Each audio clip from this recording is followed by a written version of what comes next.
And so they wanted a hotel that like people were like, oh, wow, we got to be refined enough to stay here. Nice. We got to live a life of luxury. It's very top drawer.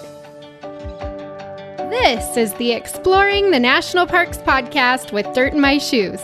My name is Ash, and I'm a former park ranger and the founder of Dirt in My Shoes. I think that the parks are best seen from the trail, and I'm here to make national park trip planning easy. And I'm John. I carry the kids on the trails, I tell stories, and notice all the things that Ash doesn't care about much, like trees.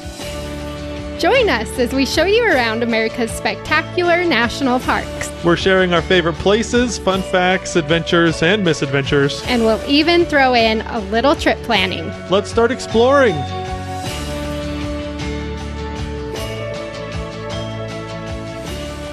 So you might be thinking that Parkitecture or park lodges might sound like kind of a boring podcast episode, but I don't think it is. No, it's so fun and interesting. I love Parkitecture and all the lodges in our national parks. I know. So there's some really cool ones. And today we wanted to just chat about what Parkitecture is, because you'll see it everywhere. Yeah, a lot of people probably haven't even heard of that term before, Parkitecture. Yeah, I don't think it's a real word, Parkitecture. I think it's been coined by the National Park Service. It's in quotation marks, Parkitecture. Yes. Mm-hmm. But yeah, I'm really excited because you see it all over the parks. It's something that you probably don't think about, at least for me. Like when I'm in the parks, I'm not really thinking about the buildings because that's not why I'm there. Yeah. But it's just really fun to like have a little bit more history. And as you're driving around to see things and be like, oh, I know what style that is, or I know what that's for. Yeah, I think it's so cool because, well, the Parkitecture, I mean, geez, parks a long, long time ago decided to, hey, we don't want to build buildings that just kind of look like, something ugly in such a beautiful place. So I think that it's awesome that they decided to build kind of in a certain style that accents the natural surroundings, and it makes everything look so beautiful and pretty. I love it. Okay, so let's talk about what Parkitecture is. Okay. Which basically it's the park architecture, but it is a specific style. Right. And so it's basically otherwise known as like rustic style, or I've seen it talked about as like arts and crafts style. I guess it's kind of like Lincoln logs, is kind of what they're thinking. Oh, yeah, we'll just gather up some twigs and some rocks and pile them up. Which in my mind is very different from arts and crafts. Well, we're going to set up a quilting station, Yeah, well, there are cool quilts.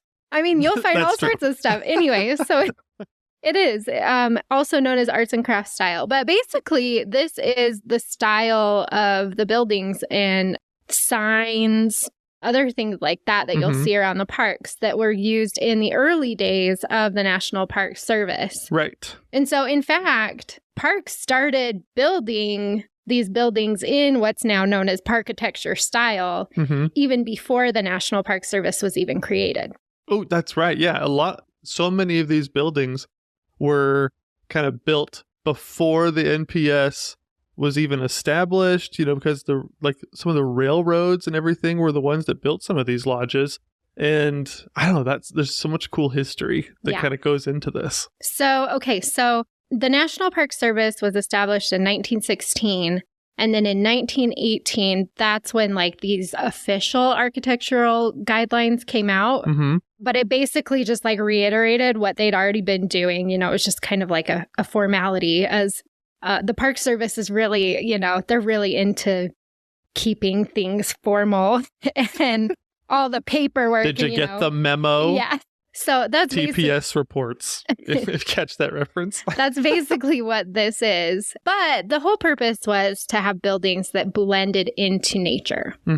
And so they followed these 6 principles that are characteristic of Parkitecture, which basically is just that the buildings should be in harmony with their environment, the buildings should blend together, horizontal lines should dominate, rigid lines should be avoided, stone, log, and timber work should be in scale for a well-balanced design, and stone and log work should be oversized so that the natural forest and rocks don't dwarf the buildings. I thought that one was funny. That one's a cool one. It was like, you got to find the biggest log so that so that the trees around it don't make it look small. Oh, yeah. Oh, my gosh. Well, in some of these places that we'll be talking about today, that really matters because the trees are just huge. Yeah. And so you got these little teeny tiny cabins or teeny tiny buildings in these giant forests. We'll just look at a place. Okay, so we have these 6 features, basically, of Parkitecture style, and the NPS, they were kind of already building in this way, and then they made it official. Mm-hmm. But what I love, and he's like my favorite person that I never knew existed when it comes to Parkitecture, Herbert Meyer. Okay. And Herbert Meyer, he was mostly throughout the 1920s in the Park Service, but he designed some of the first museums and like interpretive centers, like some of the smaller spots, smaller buildings in several different parks around the country. And he was an architect and he loved this Parkitecture style. He went full on, like in the deep end. Everything has to be Parkitecture. Parkitecture everywhere. That's hard to say. That is. And so he designed, like in Yosemite, you have the Yosemite Museum, which is in Yosemite Valley. It's often overlooked. I mean, it's a beautiful building. It's just not somewhere that, it's not like the other place in Yosemite that we're going to talk about, this lodge. So that one and the Glacier Point Lookout. Okay, when you're up on Glacier Point. And then you have Yellowstone, Fishing Bridge, Madison, and Norris museums. So they're really small. Like when you go to Norris and you're going to hike the Porcelain Basin, you go through like this, it's small. Right. This little building to get to your trail, that was his. Okay. Herbert Meyer designed that. And then you have like in the Grand Canyon, one of my favorite spots on the South Rim is the Yavapai Geology Museum. And that was him. Nice. And that museum is crazy because it's like, you can't even almost tell it's there. It's just right there on the edge. And then you can see like the big window. But otherwise, it blends quite well. Really well. Yeah, it's camouflaged. Basically, so Herbert Meyer comes in and he designs the Yosemite Museum. And they liked the Yosemite Museum so much that the Rockefeller Foundation, they had private money that they gave in order for him to design the other ones in Yellowstone and Grand Canyon. Cool. So that was private funding from the Rockefeller Foundation, and it dried up in 1929.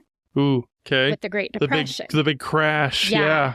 Yikes. Which I found, that really affected a lot of national park buildings was the Great Depression and then also World War II.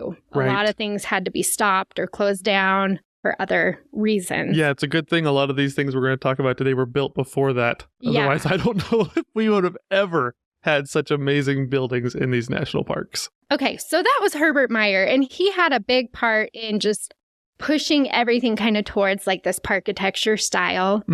Like he didn't have any other big projects in the parks that can be named, really. And we'll talk about him again in a minute, but he kind of just coasts through, and he's just like pushing everyone towards this Parkitecture style. So in 1935, he hired another architect to collaborate on a book that basically had architectural plans and photos for just like hundreds of rustic structures.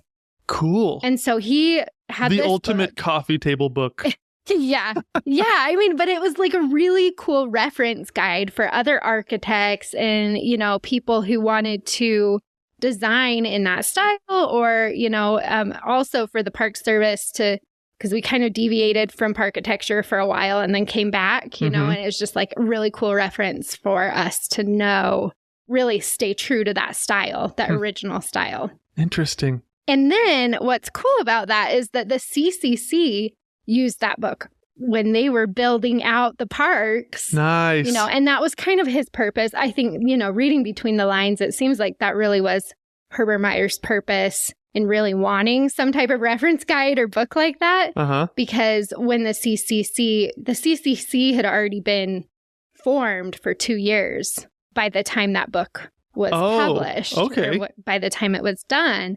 And so I think he mostly probably saw a need of like having some way to have it be more uniform in the Parkitecture style. Right. That makes a lot of sense. Oh, I didn't realize that. I'm learning so much about Parkitecture. This is so cool. I love it.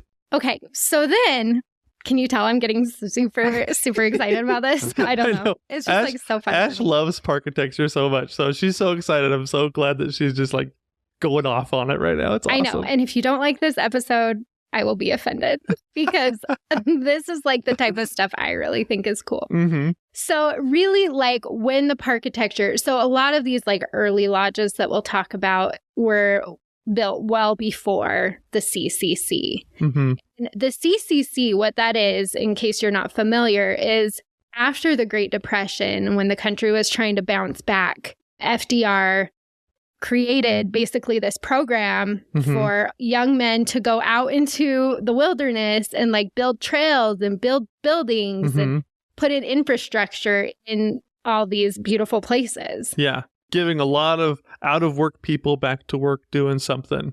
And there's actually a big museum for the CCC in the Shenandoah area. Yeah, that museum in Shenandoah is so cool. It's so cool. I really loved that. I don't think I realized until we went through that museum, which is awesome, but how much they actually did throughout the whole country. I'd seen signs, pretty much in every national park, if you go through, you'll see a sign about the CCC or something like that, or an informative placard, that says that the CCC built this. But that museum really just put it into perspective. Wow, they did so much to make the parks accessible.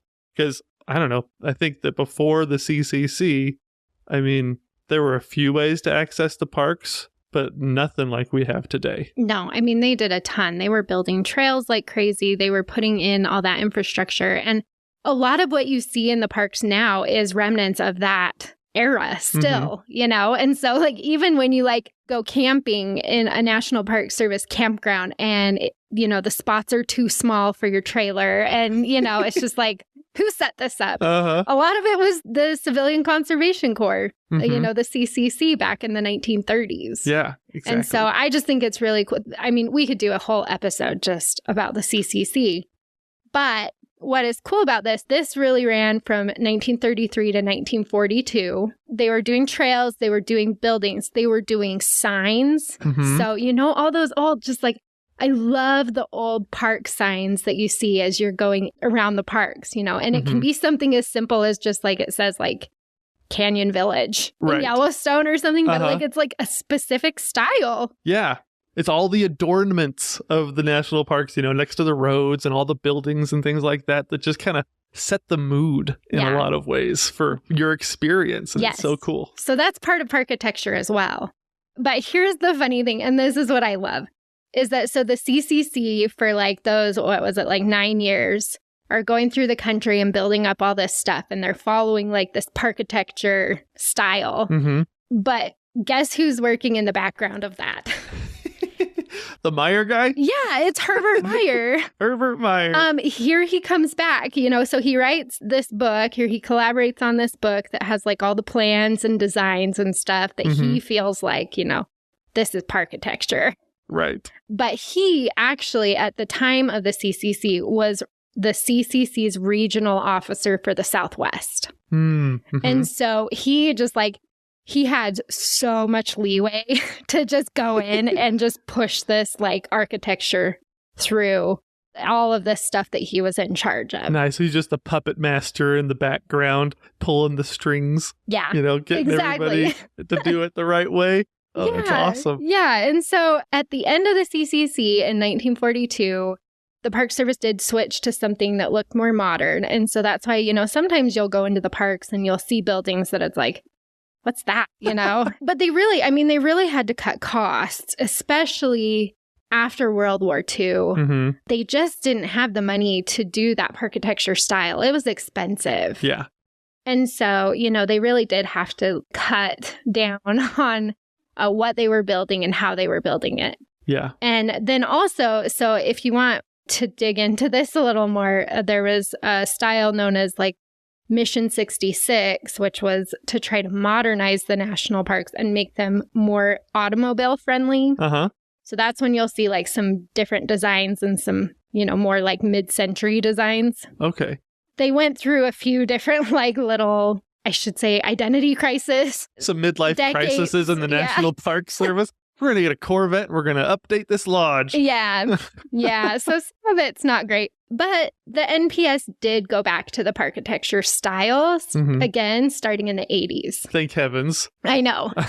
And then you will see like anything they're building now, or like when they're restoring things, a lot of times they are trying to get it back to like that original style or make it look more like it belongs there in that national park. Stay on brand, national parks. They're trying. They learned their lesson, hopefully. Yes. One more thing, and then we'll start talking about some individual lodges. Meyer is also the guy who designed the NPS arrowhead. Oh, cool. So that's a really good example of his work and like how much he loved the Parkitecture when you see the arrowhead. So that's like the one, I had it on my park ranger shirt. There's like a big patch. So that's got the buffalo, the sequoia tree, mountains, and the river on there. Am I missing anything? And then it's in the shape of an arrowhead. And then it's in the shape of an arrowhead. The fifth one. Yeah. Nice. Yeah, but that was him too. That's awesome. Anyway, all of that is included in the Parkitecture. I just think it's such a cool style. Yeah. So let's dig into, we made a list of like the hotels or the lodges that we felt like were, you know, really either the most obvious or the most iconic examples of that Parkitecture style. Oh, there's so many great places in the national parks that are just so cool, that are so fun to go into, and they I don't know, they accent your visit in such a cool way. I love some of these places. So where do we want to start? Our tour of the national park lodges. So let's start in my favorite national park, Yellowstone, the world's oldest and greatest national park. Oldest and best. Oldest and best. Yes. And best example of this Parkitecture, you can see it all over the park. But I think my favorite example of Parkitecture at its finest is the Old Faithful Inn. Oh. I mean, for sure. When you're talking about Parkitecture, you can't not talk about the Old Faithful Inn. Yes. So we do have to start there. I learned some really cool things about the inn, though, that I was like, oh, I didn't know. Yeah. So. If you've never been to Yellowstone or the Old Faithful Inn or something like that, like for the Lord of the Rings reference for the day, it's the real life Golden Hall of Edoras, you know? And so like when you think of Rohan, King Theoden's like Golden Hall at the top of the mountain there. I was like trying to figure out why that. Okay. Sure, John. No, it's the best. That's where it's like they hail the victorious dead, you know, that moment when they're cheering and then Legolas and Gimli have the drinking game, you know, it's the dwarves that go swimming with little hairy women, you know, that moment. Yeah, that reminds you of the Old Faithful Inn. Yes, Great. The Old Faithful Inn. It's so great. The Old Faithful Inn, I didn't realize this, but it is considered the largest log structure in the world, which is so cool. It's so big.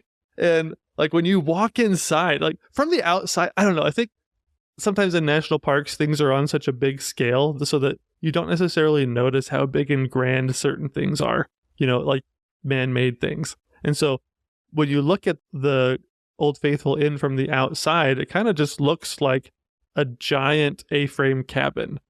Yeah, a really giant one. Exactly. Huge. But yeah, it's massive. And then you walk inside of it and all of a sudden it opens up. From the inside, I feel like that's how you tell how grand and big it really is. Well, and it's so open, like when you first walk in, you know, the whole ceiling, it's a 76-foot ceiling and it's open, but then you just have like all of those logs, you know, like the log frame that's all exposed from the inside and stuff. And so you are like, there's so much to look at. It's like sensory overload. It's so true. So when you walk in, like I said, the main lobby, it's this huge open space. And it has one like really big fireplace. It's got one really big fireplace. And then it's got a giant clock on the fireplace. But then you just look up and you just see all of these layers, all of these different, I think that's made mostly out of lodgepole pine, but it's awesome. It goes up 6 stories. You've got all of these braces or like the different levels. It's almost like it's so big that all of the levels, as it goes up higher and higher and higher, are braced up by these like trident looking beams. So you've got like a beam, and then on each side, a left and a right. Yeah, there's little probably a spire name for that. What is that? We don't know. We're not architects. We don't know the names of things. Sorry if you're an architect. I know. But it's like, you've got these, it's so big. It's like they came up with a really cool way of bracing and making everything sturdy and strong. You've got all these trident looking beams. Yeah, so well, and cool. A lot of what is in there still are like a lot of the original furnishings. You know, you mentioned the clock. Candelabras or like candle-like looking light fixtures. You've got the inn itself has a giant red door with a padlock that was just original to it. They never changed that out. And so that's really cool. I want to mention that the Old Faithful Inn opened in 1904. Oh, yeah. And so this was well before the Park Service was the Park Service, and before, like we mentioned, you know, they weren't the Park Service, and they didn't have all these architectural designs, you know, formalized. But that's what they were going for. That's what they wanted all the rest of the buildings to kind of resemble. Yeah, it's kind of like before Parkitecture existed. It's kind of like if the Pope went to like Michelangelo and said, build me a cathedral, but you only get to use Lincoln logs and a pile of rocks for a fireplace. It's like the most incredible architectural genius of just log work you'll ever see. It's so cool. Okay, so what I found was interesting was, so they used the stone that you find in there is, a lot of it is from the Black Sand Basin, which is another like geyser area just right across the street, basically, from Old Faithful. And so they pulled rock from there, and then they used trees from just down the road. And they had a small sawmill right there where they were taking these trees, getting them prepared and stuff, and then using them for the inn. So I thought that was really interesting because, you know, there's a couple other lodges we'll talk about where they were like, well, you know, they had to bring in all the materials from really far away because it was the national park. It was protected, so they couldn't use the trees. Right. And I'm like, looking at that, they didn't care about that in Yellowstone. They didn't have all those regulations yet. They're like, no, we got trees right there, man. Yeah, we'll just use these trees. So I thought that was funny. Another thing that I thought was really funny that I didn't know is that the Old Faithful Inn actually has a widow's walk on the very top. And you can see it, like it's like a flat part along the top that you could walk, flat and narrow that you could walk on. And so you can see it, you know, when you're standing out there. But this widow's walk had a Navy searchlight on the top that illuminated Old Faithful. No way. Yeah. Whoa. So that people could see it at night. So they had the giant searchlight up on the top of the inn that they would shoot towards Old Faithful. Oh my gosh. You could see it all the time. That's the this evening's show will be premiering at 7:30 promptly, give or take 10 minutes. But they took the light out in 1948, so it's not there anymore. But I thought that was really funny. That'd be so cool. Oh my gosh, that's so fun. Okay, so on the topic of fun things that are kind of at the top of Old Faithful Inn. So as you go in, as you look up, so there's a few different levels that people can, like, general public can usually access. But above that, it almost looks like a treehouse inside the building. I don't think people, just general public, can actually access those anymore. But what they used to use some of those, I think one of them they called the crow's nest. What they used to use that for is they used to put musicians up there. Because back in the day when most people would get here by like railroad, or they'd be part of the railroad companies, like tourist business, I guess, whatever. People would get here, and 6 nights a week, they would have dancing with their meal.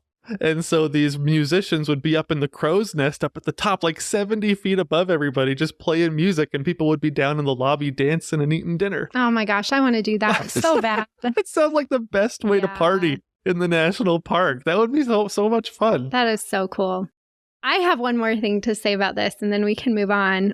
What I thought was really interesting, the architect of the Old Faithful Inn, his name was Robert Reamer. It's kind of funny. They kind of refer to him as like the Frank Lloyd Wright of Yellowstone, which I'm like, I mean, he probably just wants to be known for his own name, but that's fine. But yeah, so his name is Robert Reamer, and he designed the Old Faithful Inn, which is, I mean, arguably, how do you top that? Yeah, right? It's so cool. But when I was thinking about like my favorite national park lodges in the Parkitecture style, one that came to my mind that I really love is the Quinault Lodge up in Olympic. Right. That one is so pretty. We're not going to talk much about that lodge, but it's really pretty. But what I realized is that Robert Reamer was also the architect of the Quinault Lodge. Oh, cool. So he did both. He did Old Faithful Inn and he did the Quinault Lodge, but both of them are just fantastic. Yeah, they're so cool. I love both of those places. I didn't realize that he did that one too. Yeah, I didn't either. I mean, I don't think a lot of people even know who he is, but he did some of the best work in Parkitecture style, I think. Before it was actually Parkitecture. Yeah, exactly. Exactly. So sweet. Yeah. So, okay, let's move on to another lodge. Cool. And let's head over to Yosemite, where there is arguably one of the best lodges in any national park. Oh my gosh. But it's an amazing example of Parkitecture. Yeah, it is so pretty. The one we're talking about is the Ahwahnee. Thank goodness it has its regular name back, by the way. What was it, the Yosemite Hotel for a couple of years? It was the we might as well call it a motel. It was like the Majestic Yosemite or something. So, quick story.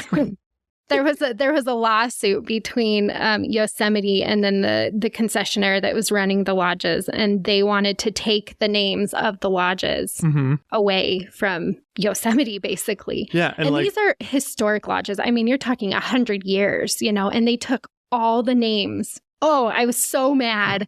So we couldn't. Such a weird time. We couldn't call it the Ahwahnee, and it wasn't the Wawona. It wasn't Curry Village. Yeah, they changed all the names to like the Majestic Yosemite, which is like, what does that even mean? Nobody cares. That's not historic. Luckily, they got their names back. And this was just a few years ago. So anyway, that's funny. It's just a side note. My little rant. Like the Ahwahnee is the Ahwahnee. It can't be named anything else. Exactly. Oh my gosh, that was such a funny Speaking of the name, Ahwahnee actually means land of the gaping mouth. That's the Native American name for Yosemite Valley. Right. And so that makes it that much cooler, right? Yes. It's the Native American name for Yosemite Valley, the Ahwahnee. That's what the hotel, like the grandest hotel in the park, is named for. So yes. Oh man. And when I think of like fancy hotels and stuff like that in the national park, like the Ahwahnee is like top draw, it's the perfect draw, I don't know, I want to do like a funny like New York accent from like back in the day, Great Gatsby style, but I don't know, that's where Great Gatsby would party if he went to a national park hotel. It would be the Ahwahnee. And the Ahwahnee opened in 1927, so it was a little bit later, after the Park Service had already established, hey, we want this Parkitecture, and it was opened right before the Great Depression. Otherwise, again, it probably really wouldn't have been built. No. Not to that scale and not to that beauty and not to that expense. Right. Because luckily they like squeaked it right in there before the Great Depression came. Yeah, well, the goal of a lot of these hotels and lodges was to appeal to the highbrow. Their ideal customer was a pretty wealthy customer. Well, and if you've seen the guest list for the Ahwahnee, here's just a few. Queen Elizabeth II, Walt Disney, Judy Garland, Lucille Ball, JFK. I know Obama just stayed there. He was the first one to actually take the helicopter Air Force 2, or I don't even know, Marine 1, I think is what it is, through the Yosemite Valley and land it in Yosemite Valley. Is there a helicopter pad at the Ahwahnee? I don't know. Maybe. Maybe they just landed on the lawn. We need to go creep around a little bit to see what we can find. The guest list there is just... You know who my favorite guest is? Like, all those people are cool. Oh, okay. My favorite guest, as I was looking through who stayed at the Ahwahnee, Leonard Nimoy and William Shatner. Those are my two favorite people. Spock and Captain Kirk. I wonder if they came together. Definitely. Was it for like a Star Trek convention or something? Comic-Con. Early Comic-Con. Yes. At the Ahwahnee. Awesome. Very cool. After their battle with Khan, that's where they went to stay to get better. They deserved it. Much needed rest. Yes. So something else I thought was really interesting to we haven't really described the hotel itself, to be honest, but like it is in a land where just everything is massive. Mm-hmm. I mean, it is hard to build something that would wow you in that type of environment. Yeah, so just picture yourself, you're in the bottom of this valley, there's huge granite domes and towers and cliffs all around you, huge trees everywhere, and then right here, perched pretty close to Yosemite Fall, is the Ahwahnee, and they built it so that it kind of resembles and blends in, so you've got a lot of granite stonework. And there's a central tower that just goes up several stories. And then there's like 3 different wings that go off in different directions. So from the sky, it looks kind of like a Y, I think. You've got this wing and that wing and another wing. And so it's just this beautiful, if I was to use in the Yosemite episode, I referred to it as the Pemberley or the... it was Lady Catherine de Bourgh's Yes, that's home. True. Oh, man. Well, no, for this episode, it's Pemberley. Okay. It's so good. Oh, it's so fun. And there's a little pond outside where Mr. Darcy can go swimming and all the girls can, swoon as he comes out. And your family as well. Along those same lines, I mean, we all laugh about it like, please, but it's like, but there is something called the Bracebridge Dinner. Yes. That they do yearly at the Ahwahnee, and they have done it for decades. Because it is the perfect location for something like this. And what the Bracebridge Dinner is, it's basically like a Renaissance era dinner meal. They transform the Ahwahnee into like an English manor. Yeah, exactly. Hall, like a giant great hall of an English manor. Mm-hmm. And then everybody gets to dress up, and have this cool experience. And it's like a 7 or 8 course meal. When was the last time I had more than like 3 courses, in my regular life? I never do it. And so people get to dress up. Everybody's wearing their tuxes and their fancy dresses. Well, and the food, they keep it pretty interesting, we would say too, it goes with the aesthetic that they're trying to maintain. It's so cool. But like I said, it's the perfect location for this because when you picture like a Renaissance era castle or a Renaissance era manor, you're thinking huge, big, great halls, and everybody's got their turkey leg that they're just eating in a goblet full of, spiced mead, and we're just all, chilling and having a good time. But everything's bigger and grander than real life, and that's what this whole situation is. That's what the Ahwahnee is. It's bigger than life, bigger than regular life. It's so cool. But they even have a court jester at the Bracebridge Dinner. Like everybody, like they have performers in costume and they entertain you throughout your meal. Mm-hmm. And there is a jester, which is kind of like the main guy, you know, like he's the leader of all the fun. He's the life of the party. Yeah. And the original court jester, mm-hmm. I cannot get over this. The original court jester, because this has been running since 1927. The original court jester was Ansel Adams. Yeah. Ansel Adams, the photographer. I only knew him just for his pictures. I didn't know that he would be like a Shakespearean type of guy. That's pretty and cool. they said he wrote some of the script for the Bracebridge Dinner that they still use and stuff, but like he was the original court jester. And so back in 1920s, you could go and you could be entertained by Ansel Adams, which I just think is so cool. So cool. So like, just imagine yourself sitting down in this great hall and then like every course is announced by like, they march in like one of, let me name some of these courses. They're so cool. But you have like the relish, the soup, the fish, the salad, the peacock pie, the boar's head and baron beef, the plum pudding wassail, and this one I can never pronounce correctly because I don't speak any French. My American wants to say mignardises. That's so bad. I think it's like mignardise or something like that. Yeah. But like each of these courses is announced by like a chorus of like singing Renaissance era people that are in the play in the presentation, and so they march in with this food and everything like that, and they sing a song and everybody is excited, and every course is like it's like a 4-hour deal. And so it's so fun. we're jealous because we've never been, because it's really hard to get tickets and it's really expensive. But if you get the chance, it's like around Christmas time every year. I know. I just love that Ansel Adams, though, like the role of it, the jester, another name for it, I think that they use is like the Lord of Misrule. And so he's kind of like, his job is really just to kind of, Christmas revelry and drunkenness. And like, there's a story, I think that the first time he did it, to get himself ready, he took a few drinks and then like climbed the wall. He like scaled all of these awesome big wooden beams and trellises and just like climbed to the top. Like, what else would you do when you're, drunk and stuff like that? Might as well climb the wall. Yeah, sure. So anyway, we're kind of obsessed with the Ahwahnee just because it has a really cool history and it's like a star-studded place. It's one of those just really cool lodges. Yeah.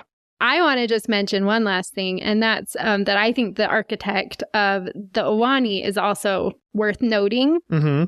His name is Gilbert Stanley Underwood, and he also designed the Bryce Canyon and Zion lodges. Nice. So we're not going to talk about those ones, but those are great examples of architecture too. Yeah, they're beautiful too, man.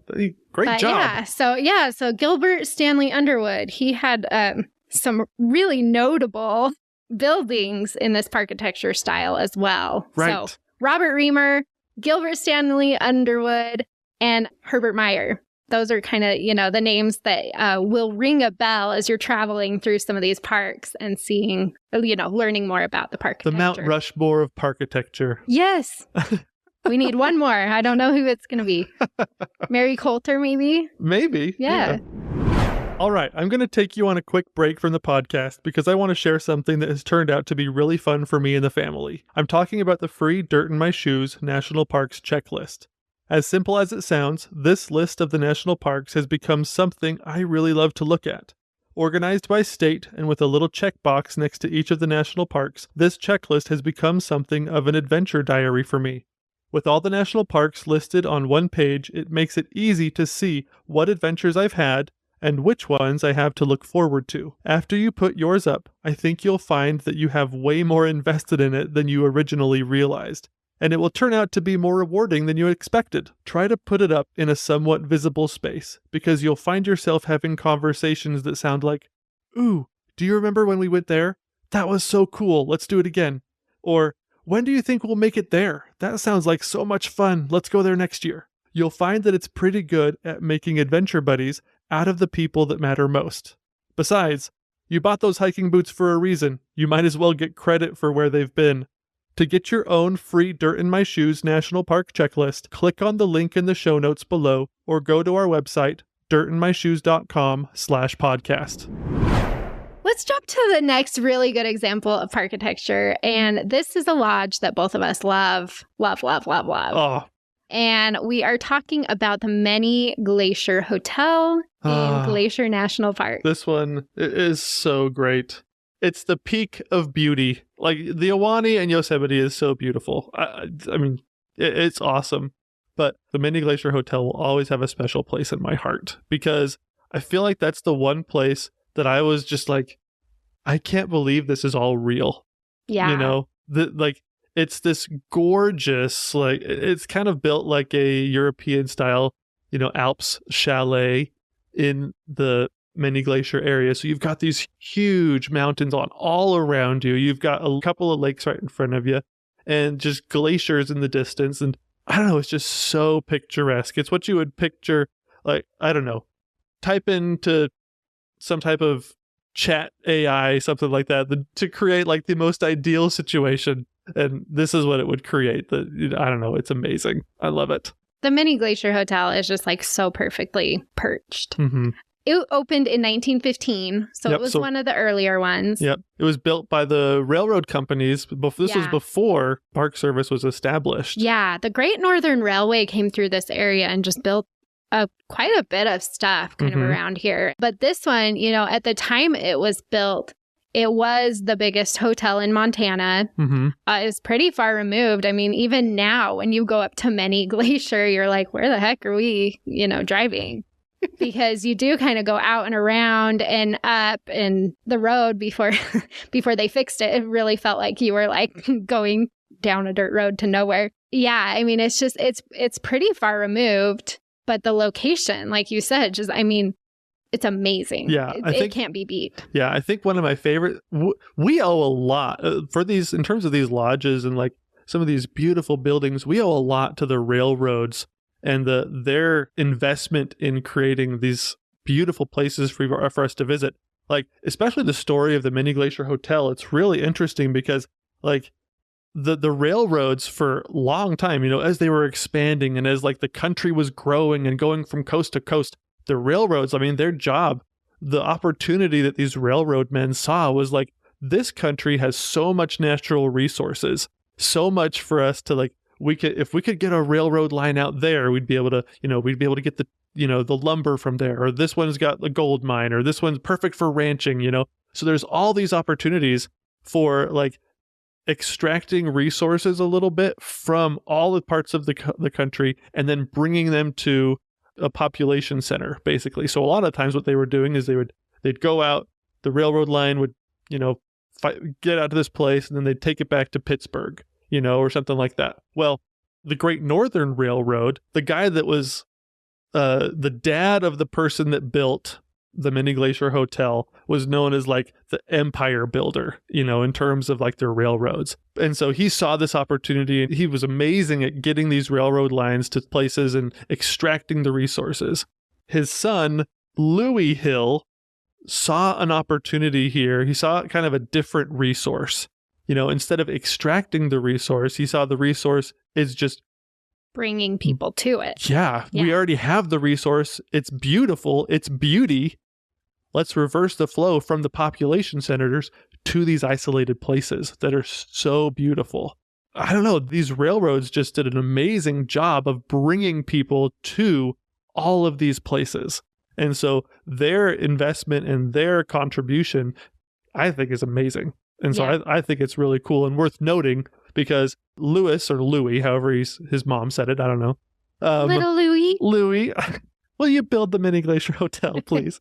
No, so he took over for his dad, and then they built like 8 chalets within Glacier National Park. So, and then he stepped down to focus on building the Many Glacier Hotel, and they also built the Waterton Lakes Prince of Wales. The Prince of, oh my gosh. Yeah. That hotel. So beautiful. And so, I mean, they just, I don't know, the romanticized version of the great old railroad days, you know, and these great lodges really is alive and well in some of these places. You know, the Many Glacier Hotel, the Prince of Wales Hotel up in Waterton, just above Glacier in Canada. I just think it's so cool. And that history is amazing. Yeah, thank you. I think that is a really important part of a lot of these lodges too, you know, and it's important to note, like, you know, the Many Glacier Hotel is a great example of parkitecture, but again, it wasn't like on purpose necessarily, you know, they were just trying to build something that would accentuate or, you know, kind of fit in with what was already there. Right. Sorry, I'm going to go on my soapbox a little bit here with the Many Glacier Hotel, because it was it's amazing. It's beautiful. It's so cool. But, you know, after the Great Depression, World War II happened, you know, so a lot of these, there was a long period of time where, you know, the railroads kind of went in decline, and they sort of sold off a lot of their investments in a lot of these big structures and lodges and hotels. But then the National Park Service didn't necessarily have the funds to really keep up with the maintenance of a lot of these places up until, I think it was like early 2000s or something like that, when like the head of the Department of Interior said that the best way to like, you know, fix up the Many Glacier Hotel was like a bottle of gasoline and a match. You know, that was in like the early 2000s. I think so. No way. Yeah, and so no. The sentiments have changed. I feel like that's too late, because the sentiments have changed a lot.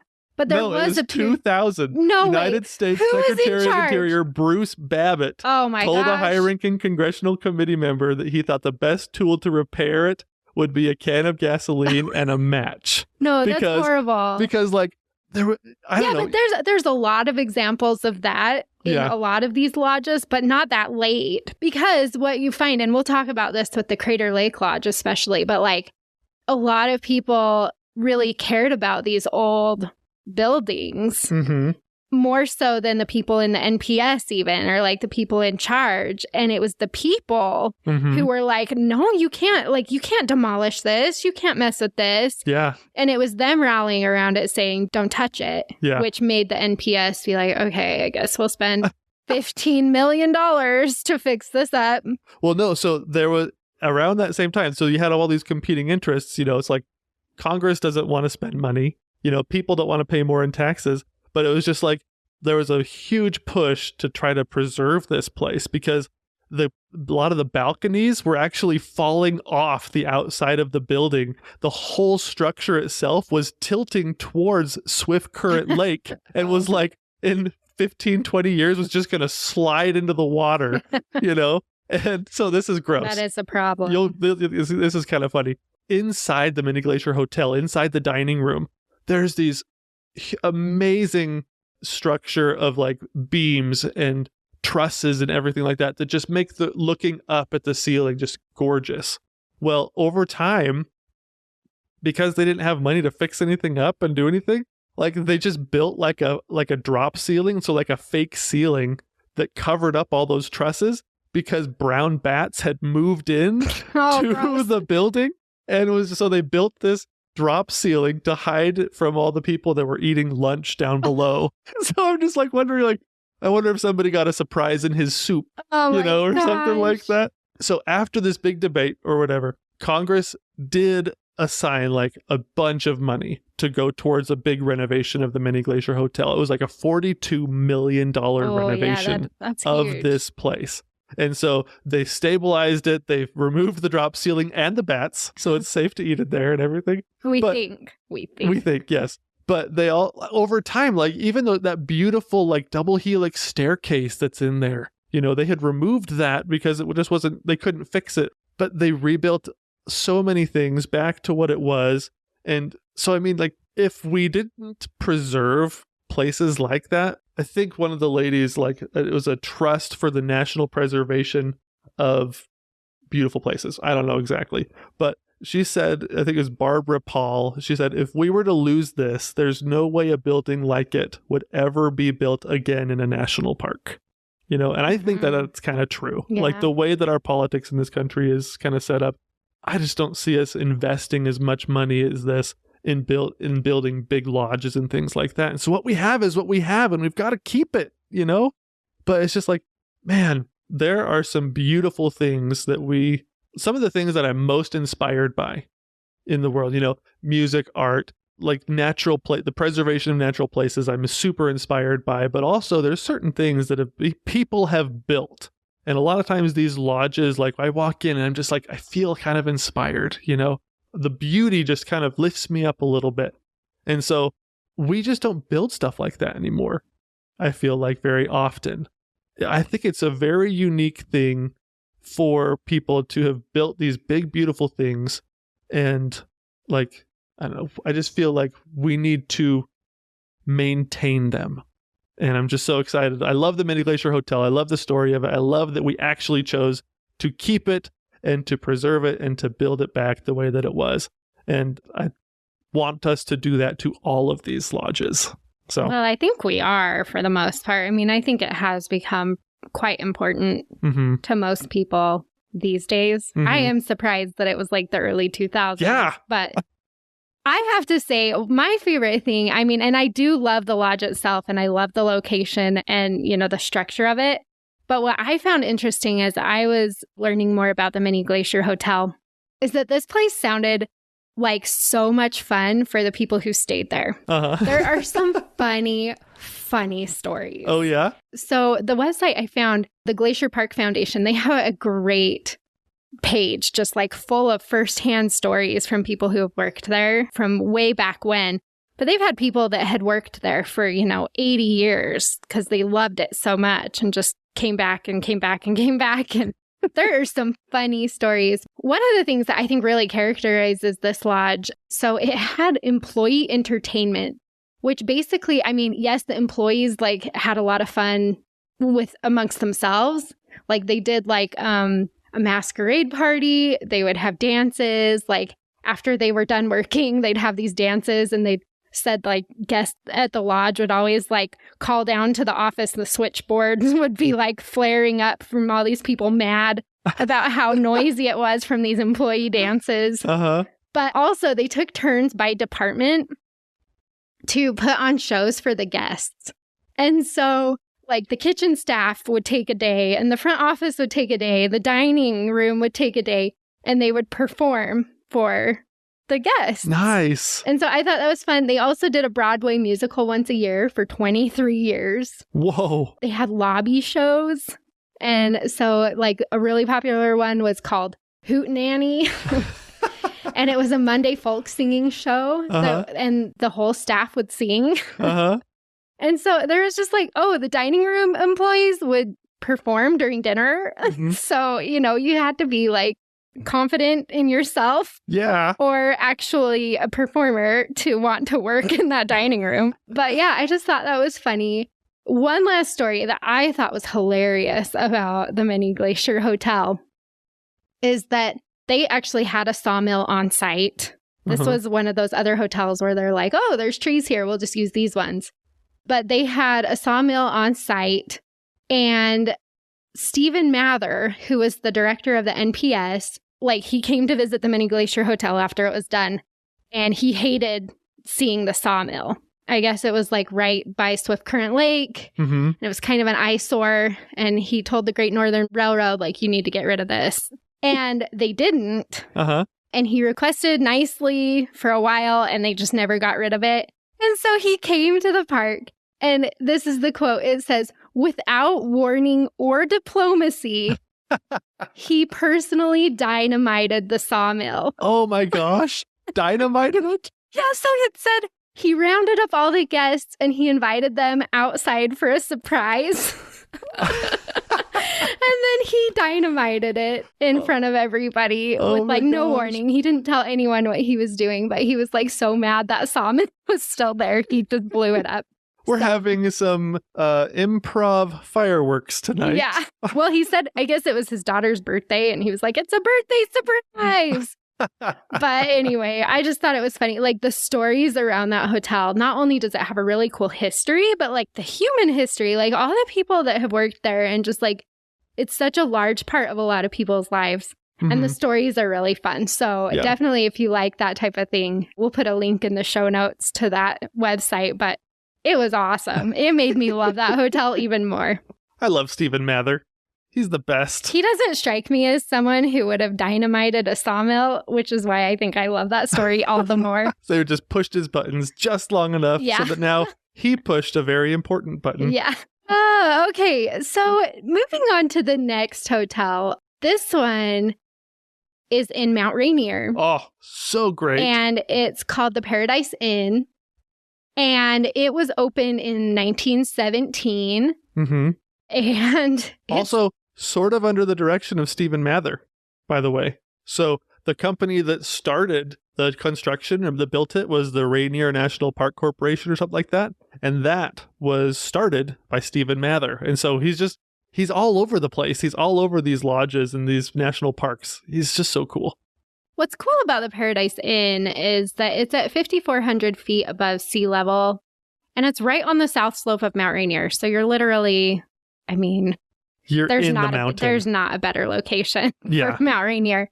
What I thought was interesting is they used timber from the park, but it was from a wildfire 30 years prior. And they pulled it from like below Narada Falls. So as you're driving up to Paradise to where this inn is, you will pass Narada Falls, and they pulled the timber from there. But because it had been burned and anyway, just the way that it was, it kind of took on like a silver hue. Oh, cool. And so when you go into the Paradise Inn, and again, like this one, it has a lot of woodwork. It has a lot of exposed wood and wood beams. And so, yeah, just notice like that some of the beams and stuff kind of have like a silver sheen. Nice. Which makes it just all the more exciting, right? I think one of my favorite things, so speaking of all the wood beams at that lodge, it almost seems like they overdid it in a way. And let me tell you, because it's like so it's an A-frame.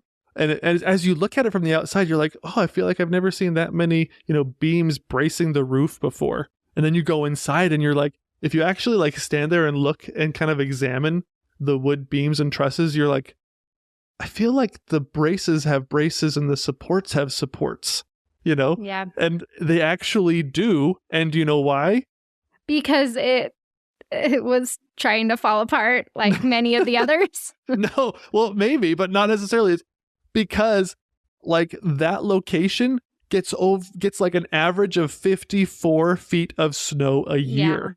Yeah. And so they had to build it with so much strength to handle the amount of snow that this area gets. Like, it's crazy how much snow it gets. So actually the Paradise Inn, like, it's gone through quite a story. Uh-huh.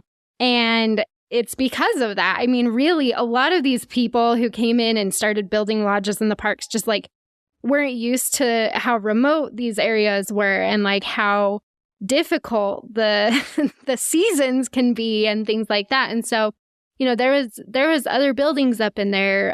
They had cabins. They had, other parts of what was known as the Paradise Lodge instead of the inn. But anyway, they've tried to build stuff up there, and a lot of it just has fallen into disrepair, and they had to get rid of it. Mm-hmm. And the Paradise Inn, it was sold to the Park Service in 1952, and it was in such bad shape that the NPS was going to demolish it. Oh. That was the plan. They were just going to demolish it because it was in, like you said, 54 feet of snow. There was one year they got 90 feet of snow. Oh my gosh.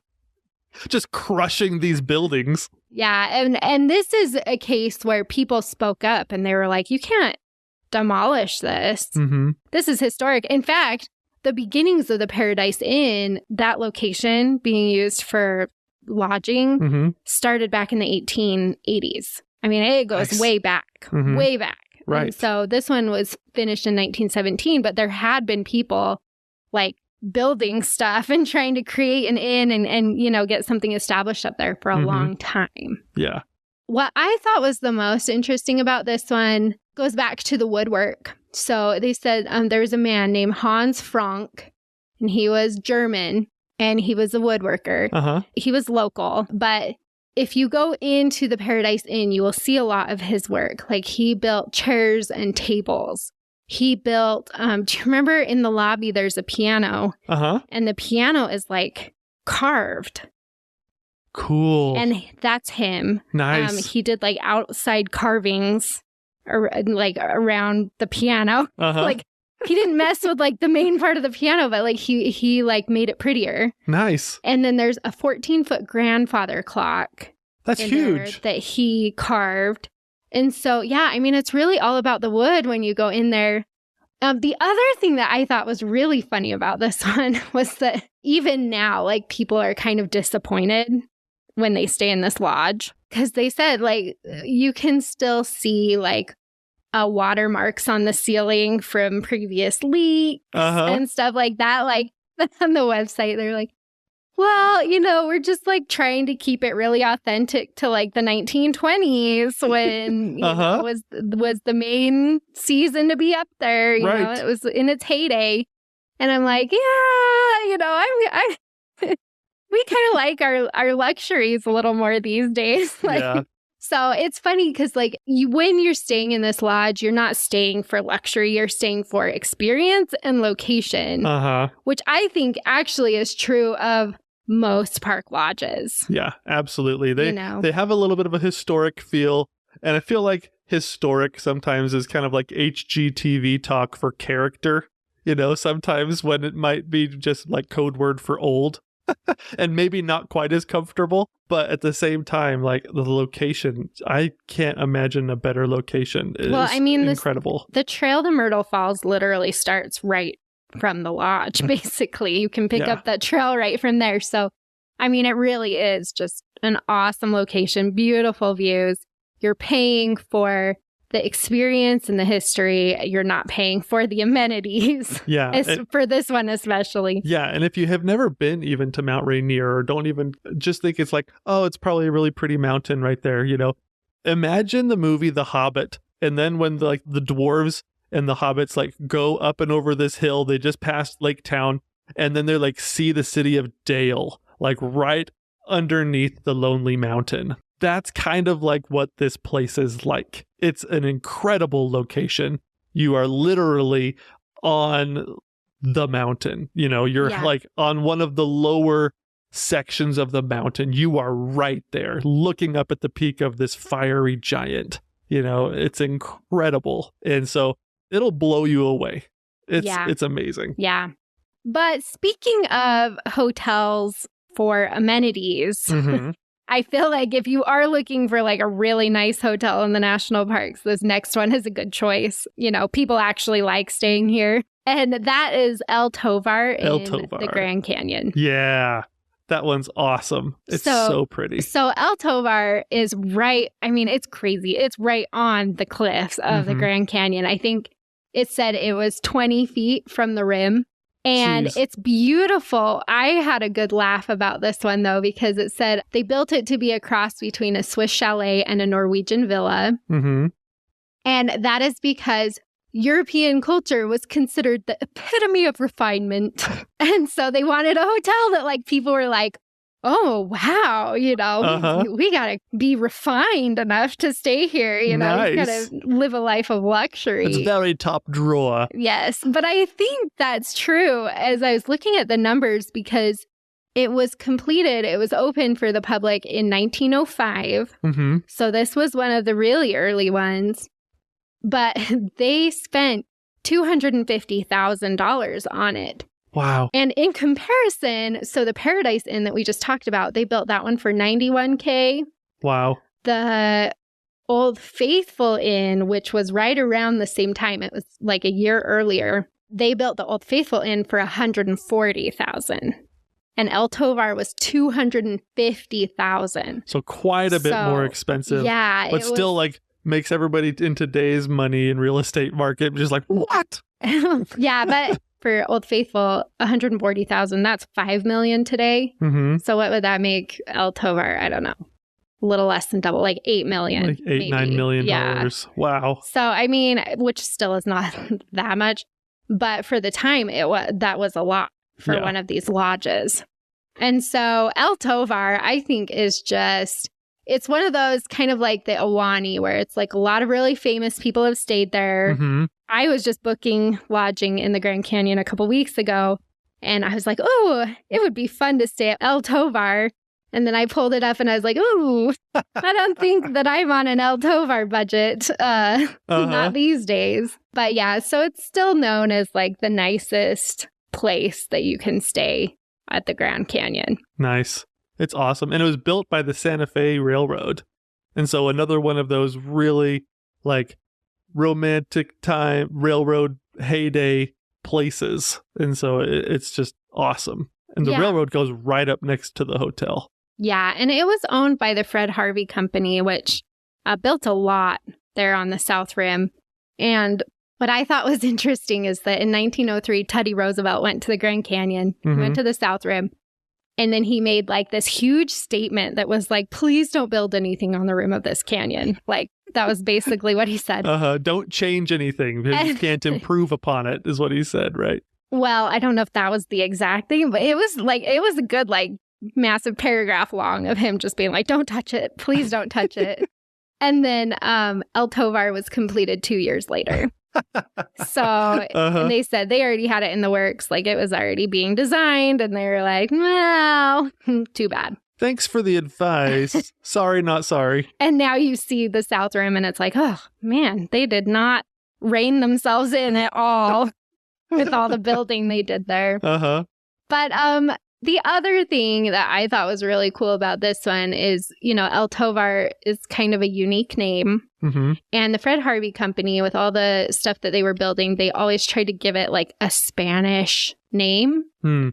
And this one was named after, his name was Pedro de Tovar.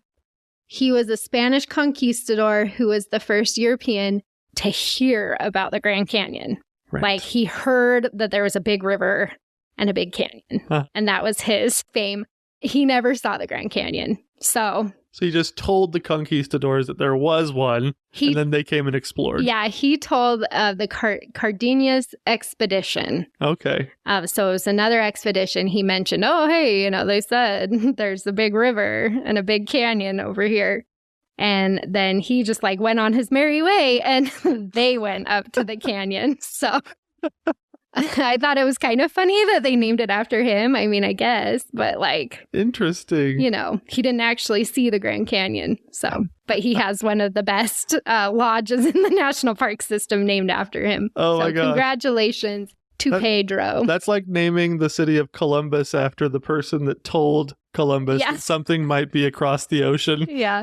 That's awesome. Yeah. So that one's really pretty. We like going in there. The main lobby, again, it's kind of...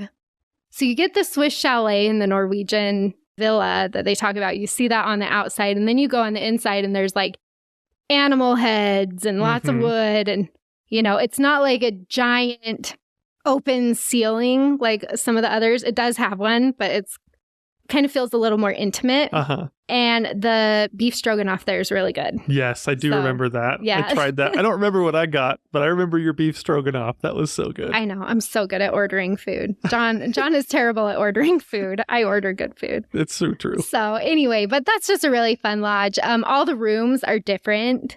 When you reserve a room, you're reserving a specific room. There's not going to be another room that looks like that one. So interesting. It's a really fun place to stay if you've got the money. Very cool.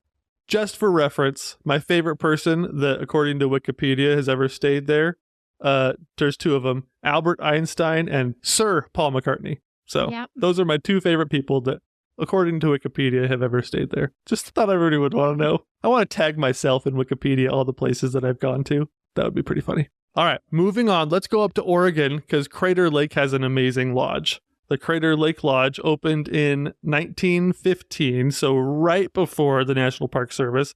So it's another one of those slightly before Parkitecture was actually a thing, so it's one of those beautiful places. I loved that lodge. It's so pretty. Yeah, the Crater Lake Lodge it's right on the edge of the caldera. Mm-hmm.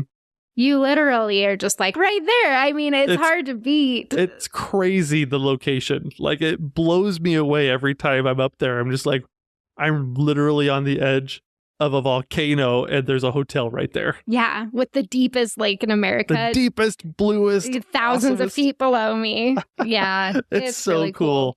I love that one. That's another place that gets tons of snow. And so they had to extra reinforce it, because it gets tons of snow right there too. And so when they were building it, they were like, we got to make this thing extra strong. So when you see all those beams in there, there's tons of beams that they're reinforcing the roof and the structure to make sure that the snow doesn't just crush it. Well, but actually, they just barely did that. They completed the lodge for the first time in the lodge's history in 1995. Whoa. So it opened to the public in 1919, but it was under construction in some way, shape, or form for 80 years. Oh my gosh. And that's because when they built it, they severely underestimated how much work it was going to be to get a lodge up there and how much snow this area gets. And so, Crater Lake is covered in snow 8 months of the year. It gets 44 feet of snow on average every year. And so they really only have 3 months to work on this lodge. And what ended up happening is it took so long to build. The costs were just going up and up and up, trying to get stuff up, because even when you're driving up to the caldera, that road is really windy and, you're gaining a lot of elevation. A bunch of switchbacks. And imagine trying to get the lodge materials up there, without a good paved road. Right. And so that was the problem. They got it up there and then they said it cost so much to get it done that they had to cut some major corners towards the end of it. Very DIY. So they used the walls in between the guest rooms. They said that it was cardboard. They used something called beaver board. And yeah, it's literally just the width of cardboard. between rooms. So you can hear the guy 2 rooms away from you snoring. Yeah, I'm sure.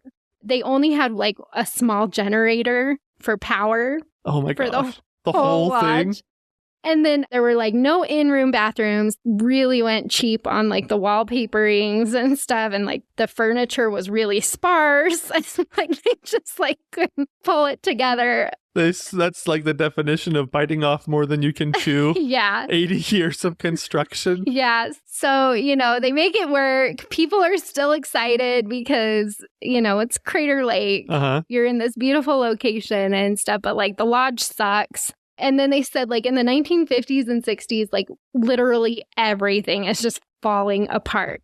They have cables stretched between the walls to keep them from bowing.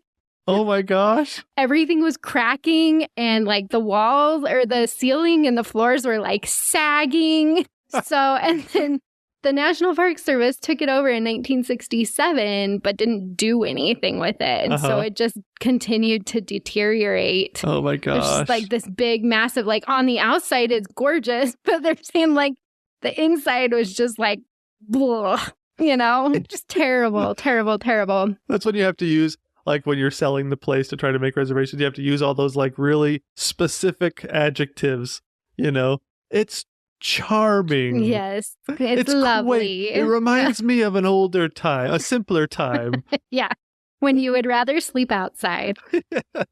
Yeah, so the NPS eventually, they did decide to fix it up.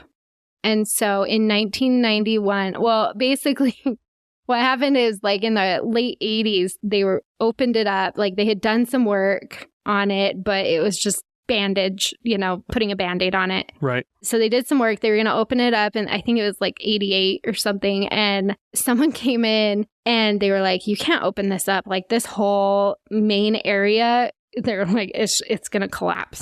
You can't let people in here. And so they ended Condemned. Yeah. Well, they said if this part falls, then it's probably going to pull the rest of it down with it. So you probably don't want to let people stay here. Oh my gosh. And so they closed it down again, actually made a plan. And then it took them a few years and like a lot of $1 million to finally reopen the lodge in 1995. At which point, now you can stay there and have a good experience in the lodge. It's beautiful. You've got great views.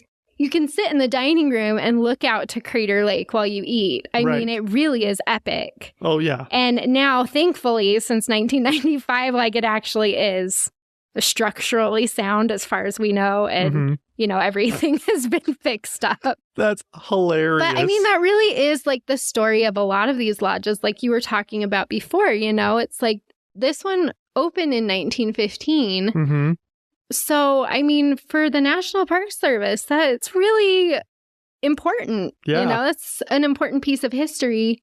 And then to decide we can't do anything with this. This is going to cost so much money, Just a can of gasoline and a match would be cheaper. But then to have people who stand up and say, no, like you can't do this. This matters. Yeah. And then to have the NPS, and I'm sure through the help of a lot of these nonprofits that operate in the NPS and stuff too, helping fund these projects so that they don't tear them down. Yeah. Because it would be sad to not have the Crater Lake Lodge. It really is amazing. Yeah, it's so pretty.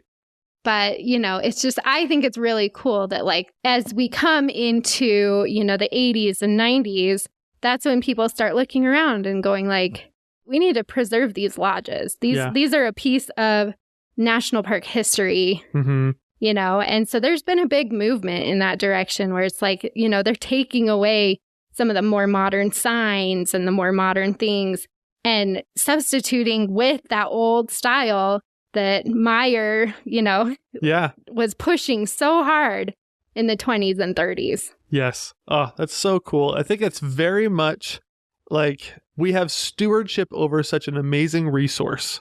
And the National Park Service, thankfully, has done a really good job over the last few decades of keeping these places amazing and beautiful. I'm so grateful. I'm so happy that they're still there.